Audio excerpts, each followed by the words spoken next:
Hi friends, welcome back to మాటే మంత్రం Telugu audio stories. అందరికీ నమస్కారం అండి. ఈరోజు మనం చదువుకోబోతున్నది పట్నం బావ పల్లెటూరి బావ. మెట్రో సిటీ నుంచి వచ్చే మరదలు ఈ ఇద్దరి నుంచి ఎవరిని సెలెక్ట్ చేసుకుంటుంది.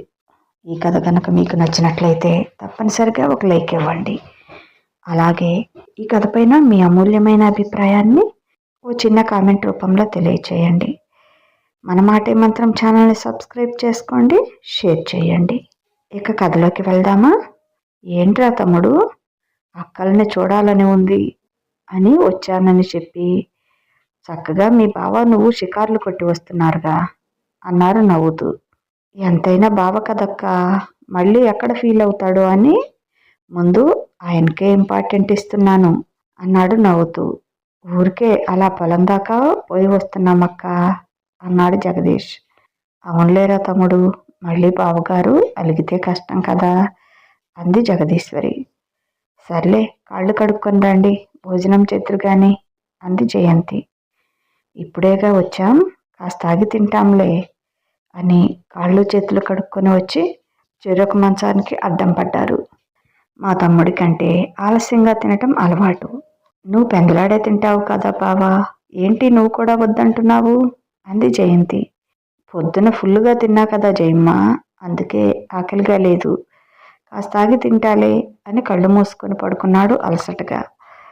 ఏంటి బావ అలా ఉన్నావు, ఆరోగ్యం ఏమైనా బాగాలేదా అంది జయంతి. అదేం లేదు జయమ్మ, బాగానే ఉంది. నాకు ఉన్న దిగులల్లా ఒక్కటేగా, నీ కొడుకు గురించే. వాడి గురించి ఆలోచిస్తుంటేనే నాకు నీరసం వస్తుంది. ఏం చేయను నేను అన్నాడు పరంధాం. ఇప్పుడు ఆ గొడవంతా ఎందుకు, ఊరుకోండి అంది తమ్ముడు వింటున్నాడు అన్నట్లుగా సైగ చేసి. ఏమీ పర్వాలేదులే, వాడికి అంతా చెప్పానులే, వాడే చూసుకుంటాను అన్నాడు. నీ కొడుకు ఎవరు చెప్పినా వినటం లేదు కదా, కనీసం మేనమామ చెప్తే అయినా వింటాడేమో అని. ఏంటక్క, మీ ఇంటి విషయాలు నాకు తెలియకూడదా, నేనేమైనా పరాయి వాడినా అన్నాడు జగదీష్ బాధపడుతూ. అయ్యో అదేమీ లేదురా, రాక రాక వచ్చావు, వాడితో మాకు దిగులు ఎప్పుడూ ఉండేదే, మళ్ళీ నీకు కూడా నెత్తికెత్తడం ఎందుకు అని. నీకు కాకపోతే ఇంకెవరికి చెప్పుకుంటాంరా మా బాధలు అంది జయంతి. వాడి గురించి ఆలోచించే మీ బావ ఈ స్థితికి వచ్చాడు. వాడికి ఇప్పటికి కూడా ఆ ఆలోచన లేదు.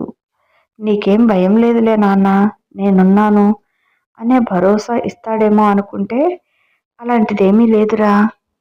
పైగా ఇంకా సంపాదించలేదని దెప్పుడు ఒకటి.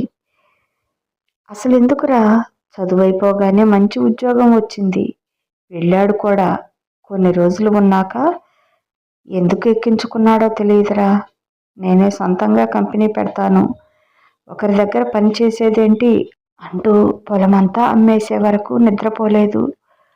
మీ బావకేమో అసలు ఇష్టం లేదు పొలం అమ్మటం. ఎంత చెప్పినా వాడు మా మాట వినలేదు. పాపం అర్జున్ కూడా చెప్పి చూశాడు, వాడి మాట వినకపోగా నీలాగా నన్ను కూడా మట్టి పిసుక్కోమంటావా అంటూ హేళన చేశాడు. ఆ మాటకి కోపం వచ్చి ఈయన, నీ ఇష్టం వచ్చినట్టు చేసుకోపోరా, నువ్వు ఎట్టా తగలబడితే నాకెందుకు అని వదిలేశారు. వాడేంట్రా అసలు, మాట మాట్లాడితే మట్టి పిసుక్కునేవాళ్ళు పేడ పిసుక్కునేవాళ్ళు అంటాడు. ఆ మట్టి పేడ పిసికే కదా మేము రూపాయి రూపాయి కూడబెట్టి ఇంత ఆస్తి చేశాము. ఉన్నదంతా అమ్ముకుపోయి అక్కడ ఆ డాబులు జలసాలు చూసావు కదా. ఉండేది వాడొక్కడు, అంత ఇల్లు, అంతమంది పని మనుషులు అవసరమా? ఆ ఇంటికి ఎంత అద్దె అవుతుంది? ఏం మామూలుగా కొంచెం మంచి ఇంట్లో ఉంటే సరిపోదా? మనము ఊరు నుంచి అంతా అమ్ముకొని తీసుకొచ్చి ఇక్కడ వ్యాపారం పెట్టుకున్నాము. దాన్ని ఎలా పైకి తీసుకొద్దాము, ఎలా జాగ్రత్త చేద్దాం రూపాయి అని లేకుండా ఆ డాగు సరి ఎందుకు రావాడికి? వాడి వేషాలు చూస్తుంటే మాకు పిచ్చెక్కిపోయేదనుకో. ఏదైనా కష్టపడితేనే కదా తెలిసేది దాని విలువ. మేము కష్టం చేసి కూడబెడితే వాడు అమ్మేసి దాంతో దర్జాలు వెలగబెడుతున్నాడు. ఇంకా డబ్బు విలువ ఏం తెలుస్తుంది వాడికి అదేమంటే హై సొసైటీలో ఎలా ఉండాలో మీకు తెలియదు. మీలో మట్టి పిసుక్కునే వాళ్ళలా ఉంటే ఇక్కడ నాకు ఎవరు మర్యాద ఇవ్వరు అంటాడు. ఆ మాటకి మీ బావకి కోపం వచ్చి, ఎవడేమన్నా నువ్వు ఆ మట్టి పిసికేవాడికేరా పుట్టింది, నువ్వేమీ కలెక్టర్ బిడ్డవు కాదు అన్నాడు. అదేగా నా కర్మ అన్నాడు వాడు. మేము ఇంత కష్టపడి ఒక్క బిడ్డ అందరిలో గొప్పగా ఉండాలని అనుకొని 10 ఎకరాలని 50 ఎకరాలు చేసి వాడికి అప్పచెప్తే వాడు అనే మాట ఇదా అని మీ బావ కుంగిపోయాడు. ఏం చేయాలిరా అసలు వాడిని? ఎలా మారతాడో వాడు అర్థం కావటం లేదు అంది జయంతి కళ్ళనీళ్లు పెట్టుకుంటూ. ఏమీ లేదు లెక్క, వాడికి డబ్బు ఉన్నవాడినని అనిపించుకోవాలనే పైత్యం తలకెక్కింది. చూశానుగా వాడిని, వాడి వేషాలని చూడగానే అర్థమైంది నాకు. కానీ మొదటి రోజే గట్టిగా ఏం మాట్లాడతాంలే అని ఊరుకున్నాను.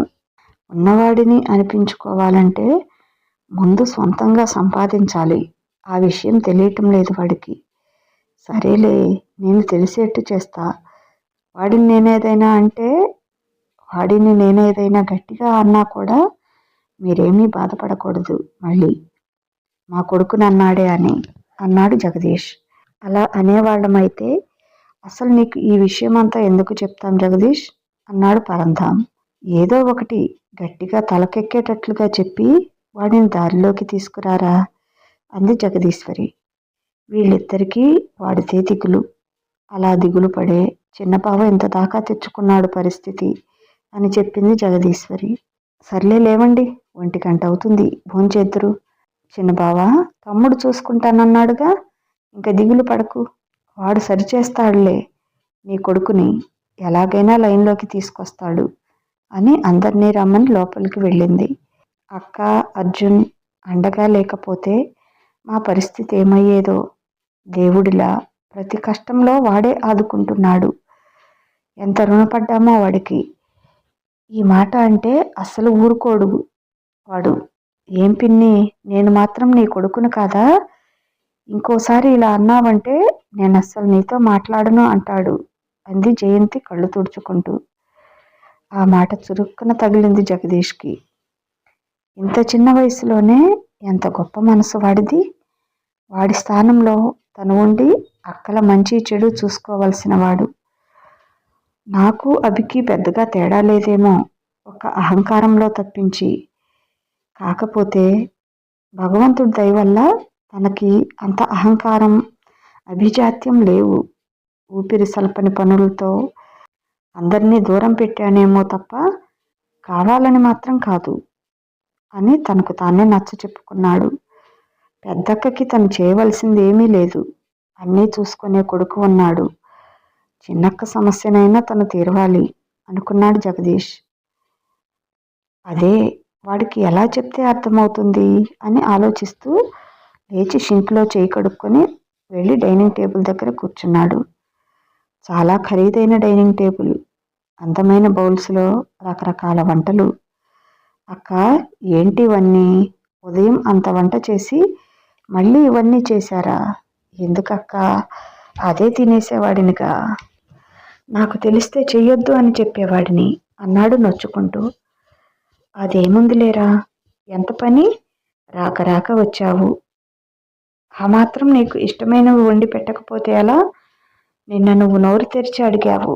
నాకు ప్రాణం చచ్చిపోయినట్లు అనిపించిందిరా. నేను ముందే అనుకున్నాను చేద్దామని. ఉదయమే నాకు చెప్పాడు వాడు. నువ్వు నీ పిచ్చి పిచ్చి పల్లెటూరి వంటకాలు చేయకు. మామయ్య లెవెల్ ఇప్పుడు వేరే. అలాంటి పల్లెటూరి వంటలు ఆయన ఇప్పుడు తినడు.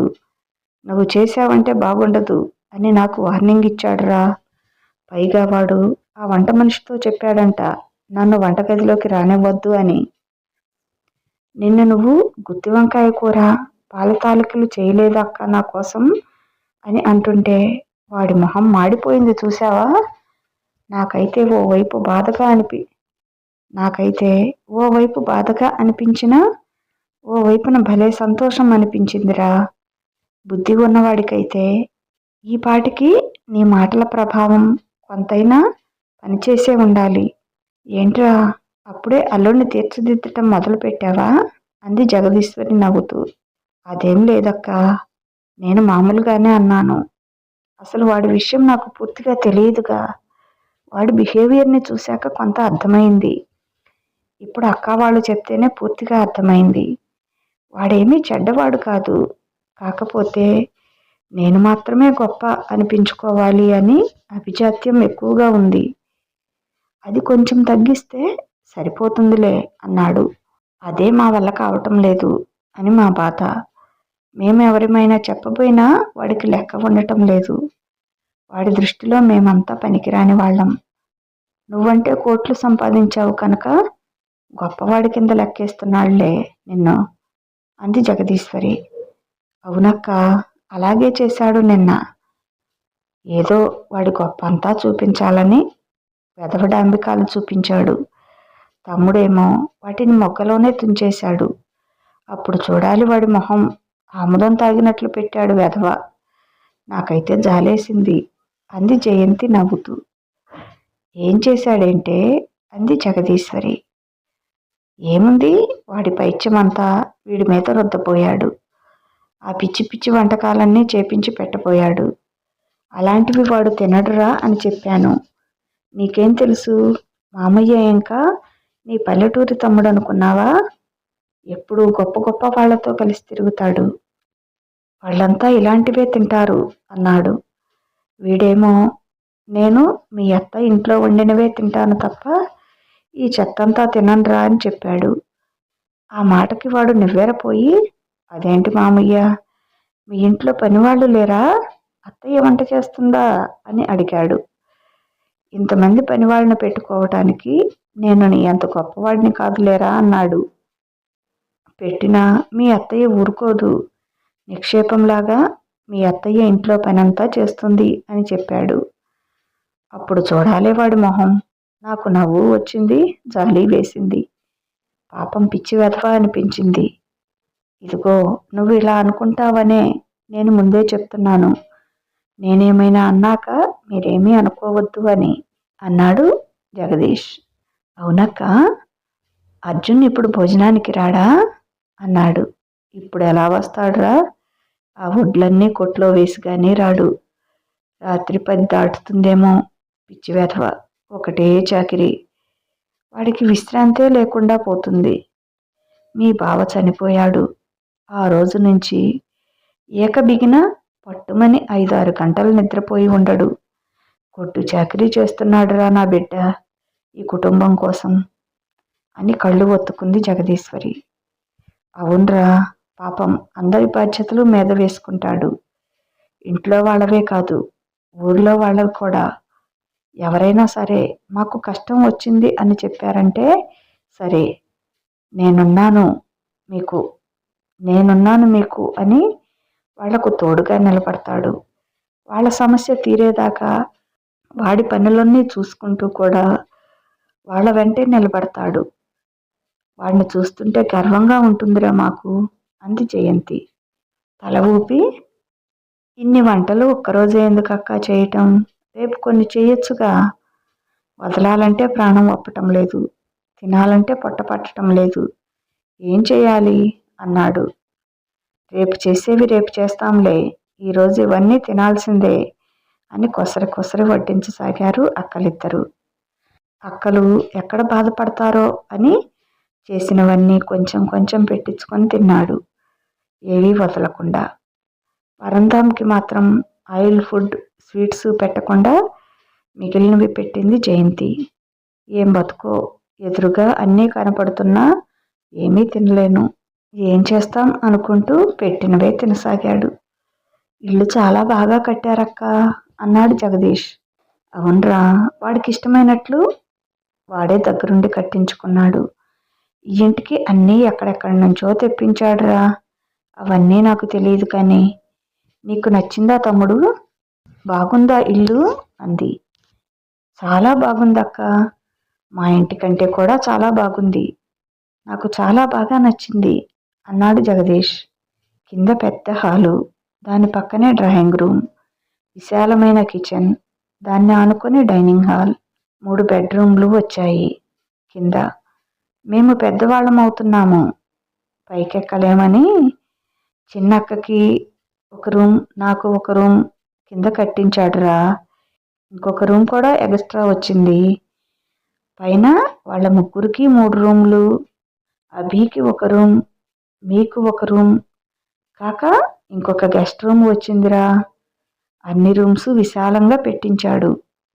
ఇప్పుడు నీకు ఇచ్చిన గది నీకోసం కట్టించిందేరా అంది జగదీశ్వరి. అక్క అన్నాడు నమ్మలేనట్లు. జగదీష్ కళ్ళల్లో నీళ్లు తిరిగాయి. తను వాళ్ళ గురించి పట్టించుకోకపోయినా వాళ్ళ మనసుల్లోనే కాదు, వాళ్ళ ఇంట్లో కూడా తనకు స్థానం కేటాయించారు అనుకున్నాడు. సారీ అక్క అన్నాడు కన్నీళ్లతోనే. సారీ ఎందుకురా? అవి చెడ్డ రోజులు అనుకుందాం, వాటిని మర్చిపోదాం. నువ్వు పని ఒత్తిడితో మమ్మల్ని పట్టించుకోలేదు, కానీ నువ్వు మమ్మల్ని మర్చిపోవు. అక్కలనైతే మర్చిపోవచ్చేమో, కానీ అమ్మల్ని ఎలా మర్చిపోతావురా? ఎప్పటికైనా మా దగ్గరికి వస్తావు అని మాకు నమ్మకం ఉందిరా. మేము మీ గురించి మాట్లాడుకోని రోజే ఉండదు. నువ్వు కూడా మా ఇంట్లో మనిషివేగా. అందుకే నీ అల్లుడు నీకోసం కూడా ప్రత్యేకంగా ఒక గది కట్టించాడు. ఎలా ఉంది? నచ్చిందా అంది జగదీశ్వరి. నా అల్లుడు అంత అందంగా, మీ మనసులు అంత విశాలంగా ఉందక్క అన్నాడు కన్నీళ్లు తుడుచుకుంటూ. నాకు అభికాడికి పెద్ద తేడా లేదనిపిస్తుందక్క. ఇంక నేను వాడికేం బుద్ధి చెప్తాను అన్నాడు జగదీష్. నువ్వు వేరు వాడు వేరు లేరా. నువ్వు మాకు దూరంగా ఉంటున్నావు. పైగా నువ్వు పని ఒత్తిడితో మమ్మల్ని మర్చిపోయావు. మమ్మల్ని అసహ్యించుకోలేదు. మా మీద నీ ప్రేమ తగ్గలేదు. కానీ వాడు అలా కాదు. మూర్ఖత్వంతో మమ్మల్ని, మా పనిని అసహ్యించుకుంటున్నాడు. మమ్మల్ని కావాలని దూరంగా పెడుతున్నాడు. రెండింటికి చాలా తేడా ఉంది అంది జగదీశ్వరి. అయిన వాళ్ళ ప్రేమ, బంధుత్వాల విలువ తెలుసుకోవటానికి నాకే ఇన్నేళ్లు పట్టింది. మరి వాడు అసలే మూర్ఖత్వంలో ఉన్నాడు. వాడెప్పటికి తెలుసుకుంటాడో అన్నాడు జగదీష్. వాడికి ఇప్పట్లో తెలియదురా. అందుకే మనమే తెలిసేట్లుగా చెప్పాలి అంది జగదీశ్వరి. ఆ బాధ్యత నేను తీసుకుంటానక్క. నేను చేసిన తప్పు వాడిని చేయనివ్వను అన్నాడు జగదీష్ పట్టుదలగా. ఆ మాటతో తృప్తిగా ఊపిరి పీల్చుకున్నారు జయంతి, పరంధామ్.